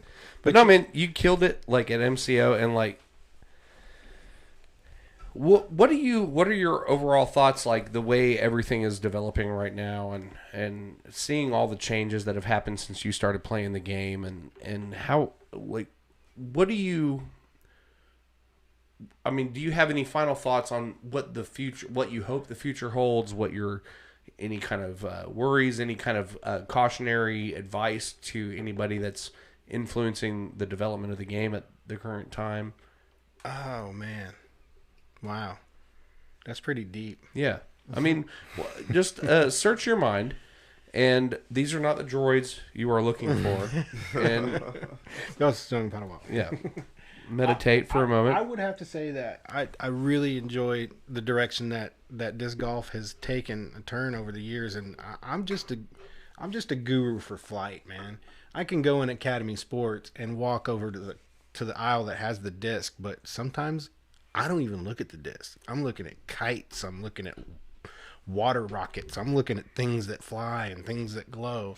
I just always had a fun fascination for stuff like that. And my kids flying kites, man, it's so much fun. But get back to what you were saying is I think that the direction I would like to see in person, I mean, for me to go over to Cedar Hill and watch those guys play was just as comfortable as watching them on television.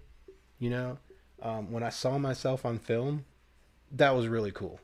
You know, that was really cool. But to be able to keep that positive aura like you talked about within the group and the algorithm that drives the game for me, you know, that's got to be a hard tightrope to walk, where you to some extent you feel like you're putting on a performance, but you're also trying to play your game. Yeah, it can be. I'm on a tightrope, baby, 9 miles high. You know that song. Yeah. But man, I just love the sport so much. I really don't care as long as I get to play. You know, I mean, I'll be strolling around in a wheelchair with my Freddie staff. You know, flicking one off the side if I can. Throwing rollers. Rolling with it. I think what what I've gotten from your general demeanor about the whole thing is that the most important thing for anybody on an individual level is that you just continue to enjoy it. Yeah. I mean, whatever that takes. I had to fight with Seven Oaks for a long time because my goal was to hit 50 aces by the time I turned 50. I'm 45, and I passed that last year. And I'm like, all right, what's a new goal? You know, as far as throwing them in off the tee, man, just that perfection and that feeling of just, wow, to put yourself in flight, to you know, smash dead center chains and dropping that basket from the tee box is just an overwhelming feeling for me. I love it. I mean, not all of them were event aces, but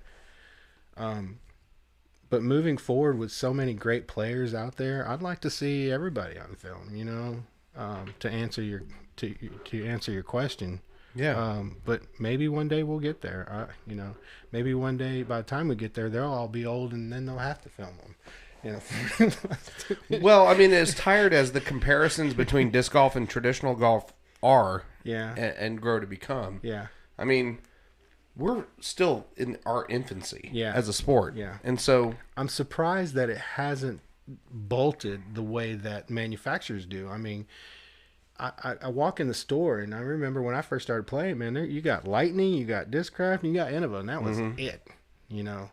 And I know guys that are still throwing that stuff and are good players, you know. But we went from 8 approved PDGA manufacturers at that point to now we've got just over 100. Yeah, and like I said, I'm a guru for flight. I have a fun bag that I have that if something feels good or is it comparable to a super mid like a Envy or a I don't know, I just throwing things out of harp or something. I keep that because it throws like a classic rock, you know. Right. One day my classic rock ain't gonna be flying anymore, you know. Right. So I have this fun bag that I'll go out and I'll practice with all these different angles and shots and compare them to my Firebird, compare them to my Eagles and stuff like that. But you know, I'm just a nut for flight, Jay Skinner. Well, that's the first thing that There's everybody... nothing wrong with that, man. Yeah. I think flight, if you don't have some sort of fascination with flight in general, in the sport, it's kind of why are you in the sport? Well, for me, like flight's like when you've achieved balance. Like you got people that like you know, flight's strong people. When you look at it from an instinctual standpoint, like flight to us is not a possible thing. So the curiosity of it has probably always been there. Yeah. And it's like, what makes this? Why is this doing this? And even flight, when you look at like just even air flight, like planes, right into plane or helicopter, like that's incredibly intriguing to me in general. Like, have you ever thrown a boomerang? Not well. Oh man, not well. You have to throw those things pretty on an angle to get them. It took forever, man. When I was a kid, I'd walk outside. I got a boomerang for Christmas one time, and we had like 6 acres out there, and it took me weeks to figure out how to throw that thing and to be able to bring it back to you and catch it. I mean, and I would one of those things you talk about a boomerang, but if you throw a big lid the right way on the right angle, you can kind of do the same thing with a lid. And I remember figuring that. Or if you're Simon Lizotte, you do it with a golf disc. Right. Yeah. Did you do any MTA growing up? Yes. Yeah. You any good at it? I'm okay. Yeah. I in your heyday. Yeah. Yeah. Did you have heyday. I remember. What'd you use? Jake McGuire. No way! An apple. Yeah.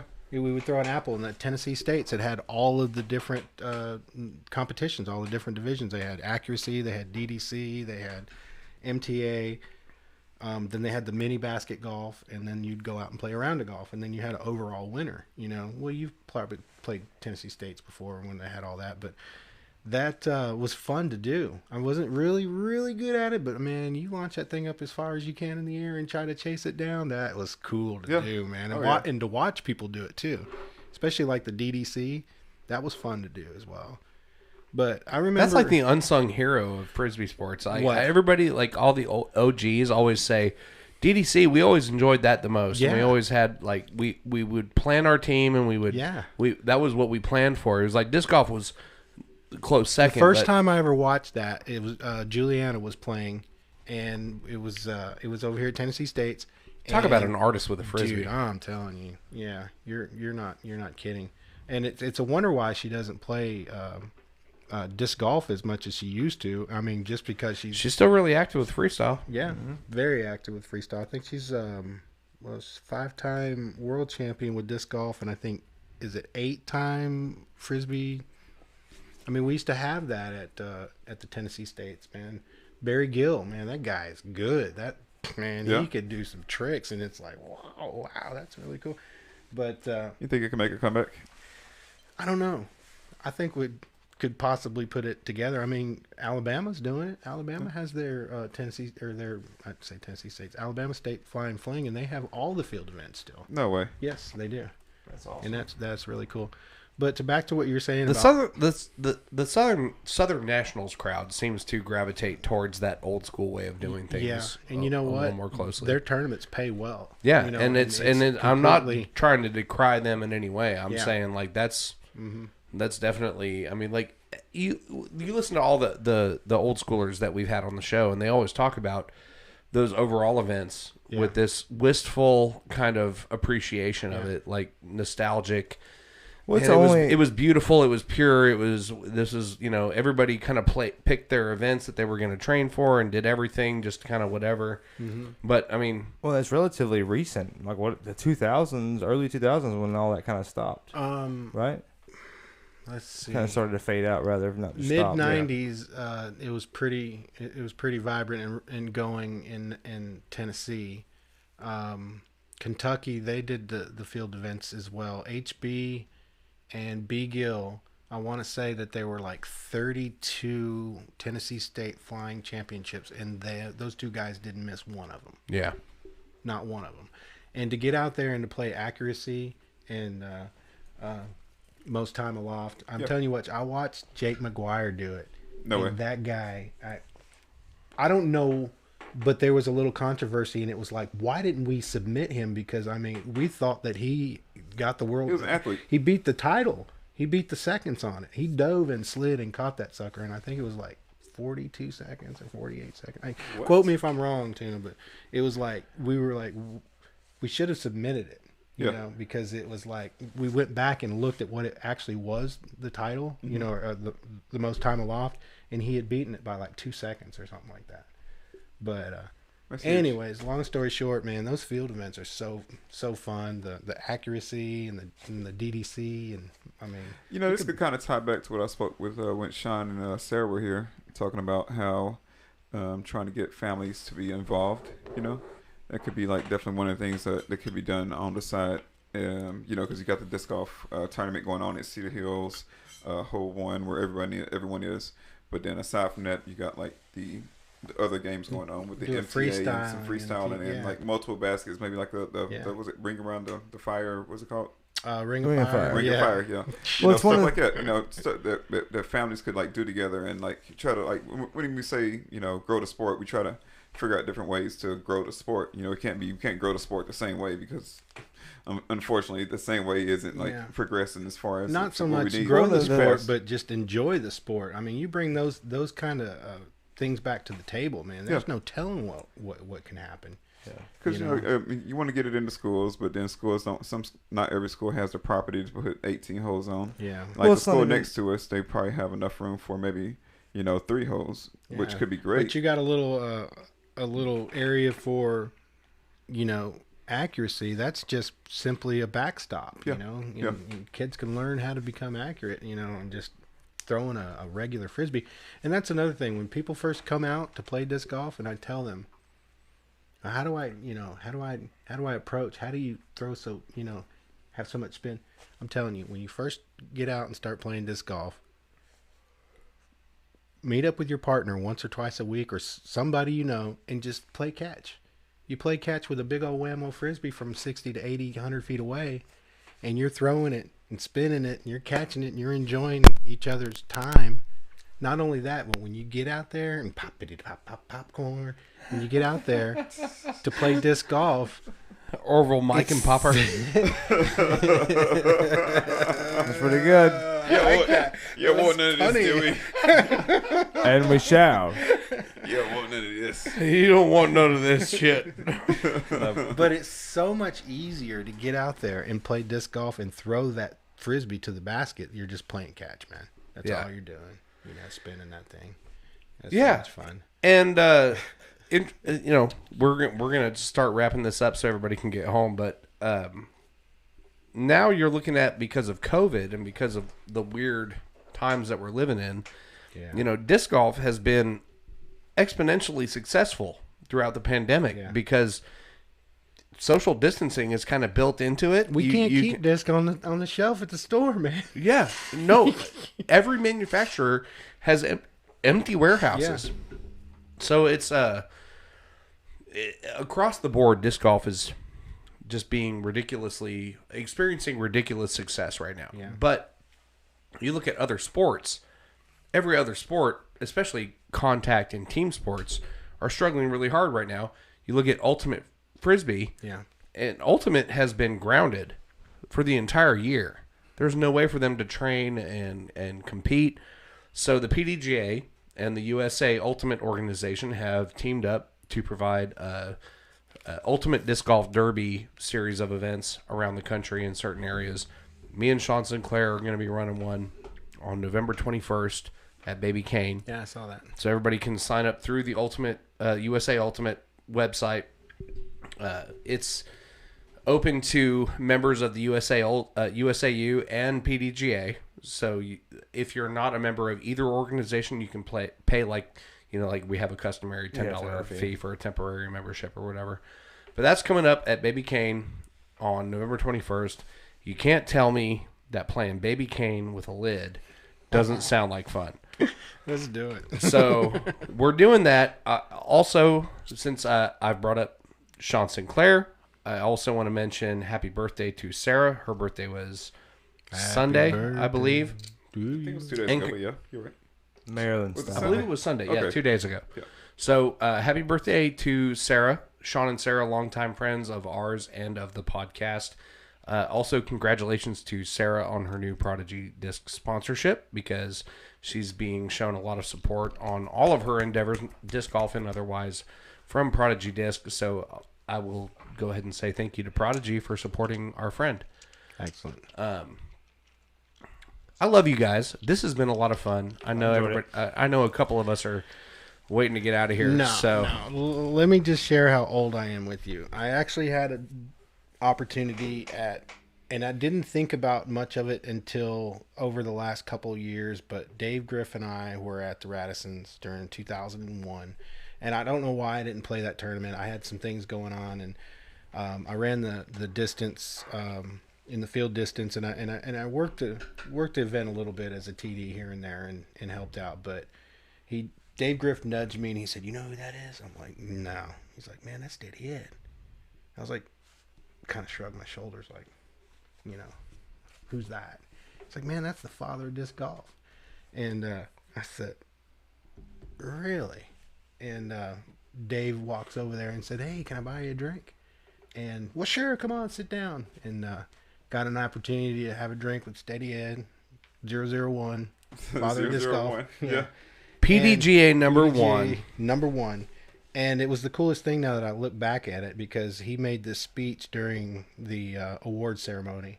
And that's what he talked about, flight, man. He's like, when you put that disc out there in flight, man, you're putting yourself out there. You're expressing yourself. You know, that's you. That's who you are at that moment.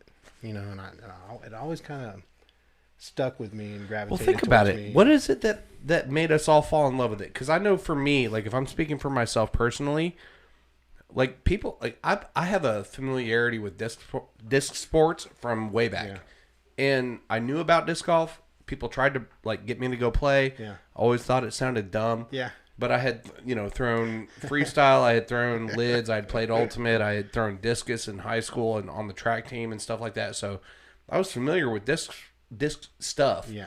But then it was like, it became this point where Johnny, I don't even like golf. Why do I want to go play disc golf? Right. So I go out to Arizona because my best friend's mom is dying. And then I spend a week with him. And all he wants to do for the entire week after she passes is play disc golf. And so I ended up playing for 5 days straight on all these private courses and all these public courses. And the first, after how does that make you feel looking back on that? Amazing. Yeah. Because it was such a negative turning into a positive. Yeah. And also because after 3 days, and I'm playing with all loaner discs, like whatever anybody's going to put in my hands. The first league I ever played, Pete Ulibarri ran it at Shoalo City Park in Shoalo, Arizona. It was that week I played it. And I think it was that event, the first time I ever threw a disc, and it did what I meant for it to do. Right. And that feeling, that euphoria, that was what clicked for me. That was when I got the bug. I'd have to say a lot that has to do with flying the disc as well, and just being out there on the course is just the nature of it. I can tell you, I probably have the biggest collection of cloud formations, mushrooms growing. I'll stop. Johnny, what are you doing over there? I'm taking a picture of I'm experiencing the universe, man. Just that. But I just want to thank the creators of disc golf, the maintainers of disc golf, and the players of disc golf, because it's not my life. I mean, there's more out there that I meditate on with a higher power, but at the same time, this is my therapy. This is something that I enjoy, and this is something that I will enjoy for years to come. And to watch after the 2000 Worlds just go to not having a club here in Nashville, to watch it be rebuilt to what it is today is phenomenal. I mean, I can't even put it into words. Yeah, it's been a constant labor of love and an effort on the part of many people. I mean, 20 years ago, I would never thought I'd be sitting around doing a podcast talking about disc golf. Believe it or not, me either. But it's been fun, right? We're having a good time. Right? I'd probably be putting in my garage. Something. But, thanks for having me on, man. I really appreciate it. Thanks for being here. Yeah, so making a trip over? Yeah. For sure. Are you a Ford man or a Chevy man? Or Chrysler? Okay, I have a Volkswagen Jetta. I have a Ford Ranger. Oh, okay. I have a GMC Yukon. That's in the shop. You're all American. It's in the shop right now. If you had to get rid of all of them but one, which one would you keep? Oh man, I would have to sell them all and buy a Volkswagen Bug. Okay. I love my VW. Okay, man. Beetle Man. Yeah. All right. My first car was a VW. If you were a crayon, what color would you be? Oh, a crayon? Oh God, yellow and green make what? Yellow and green? Yellowish green. Makes a lime. Yellowish green. Makes a lime. I would have to say Go ahead. yellow or green. Yeah. Put your left shoe on first or your right shoe? Left, for sure. Yeah. Yeah. I'm a little ambidextrous because I know if something happens to this guy, I do a lot of. But you're right-handed, right? Yes. Okay, so you ever skateboarded? Do you skateboard goofy footed? I ride goofy foot. Me too. I'm right-handed. I ride goofy footed. I ride a wave goofy foot. I bat left-handed. Jay, hit him with one. You like the corners or the middle? Gooey middle or the crispy corners? Oh gosh, crispy corners. There we go. For sure. I think we've gotten a pretty well-rounded scope of you as a person in the last 30 seconds. And I don't see any reason to mess with it beyond that. What, 2 hours to get that? Yeah. Boom! Lock it down, Johnny B. in the house. I'd have to say my buddy Derek in Huntington Beach, he gave me a job. He's an auto glass professional, and I was going through some times. He gave me a job. And he's cutting this windshield out. That just reminds me. And I'm watching him from the outside, and as he's cutting this window, he looks up at me and said, "Man, you got to get them corners." Getting there deep. And I'll never forget that because I'm just like, hurry up, change the windshields or we go play golf, man. So when you said that about crispy corners, man, I don't know. It's just trying. You got to go. Triggered. But thanks for having me. Trigger warning. Dude, that's awesome. Ladies and gentlemen, we love you. Johnny Blaze, thank you for being here. Good night. Jay, I love you. Marcus, I love you. Sign out, baby. We'll see you guys later this week with Scott Stokely. We might have a bonus episode. Right on. Hey. Might have a little bonus episode with Scott Stokely. Who knows? All right, we're going to try it without Dr. Hoy.